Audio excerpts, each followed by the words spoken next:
I think it's really important for us to have a presence down here. We've got UK clients, Middle East clients, and our European partners based here. So it feels a good opportunity to get everybody in one place at the same time.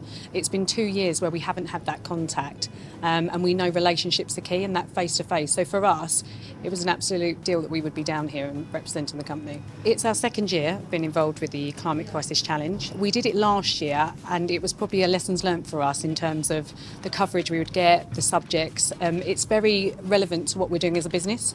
We have our own sustainability charter that aligns with the UN goals. We've got 12 commitments to that, and we felt that in terms of our values and the goals that we're trying to aim for as a business, it aligned very well with Property Week. So one of the things that we're doing at Chapman BDSP is we've designed our own Design for Performance playbook, which will advise landlords and occupiers and give them the guidance and the process that's required. So that's probably been our main initiative. I mean, it's in every project that we're involved in at the moment, right through from concept through to existing buildings and old stock.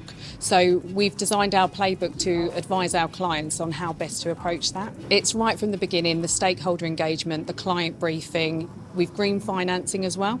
That's absolutely key that these conversations are taking place at the very, very earliest point. I think everybody's working to the same goal, but they're all working at different paces. And I think that coming together of different industries and organisations, I think is absolutely key. There's pockets of the industry that are moving much faster.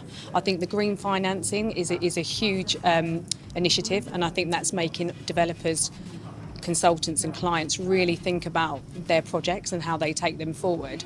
But I think that coming together of sectors and organisations ultimately for one goal is key, and that momentum has to keep going. We've got to make sure that we don't get distracted from other things that are going on in the world right now, because it is still a climate crisis and we have to move it forward. We were at COP26 and we saw firsthand what needs to be done and how much progress we've got to make in such a short period of time. I am optimistic that we will get there. I think we're moving away from ticking a box. You know, it's not about accreditations, it's actually about designing buildings that are going to last, that are efficient, that are performing at the maximum capacity. So I think that it's from that very early conception, from the investor through to the early design concepts, that's where we need to be making that change. We really do have a problem on our hands if we don't start to move that forward. I think the industry is not going to have a choice because of things like green financing and some of the goals that have been set within the time frame.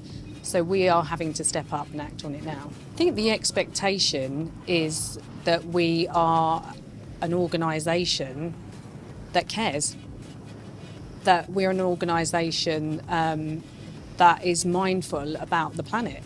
And we've just taken on 10 graduates and apprentices this year, and that's the number one thing on their agenda. That's what they want to be talking about. So much so that one of our graduates actually went up to COP26. They were so keen, and there's been various discussions around it. So there's a huge expectation as an employer and as a parent that we are taking action on it now.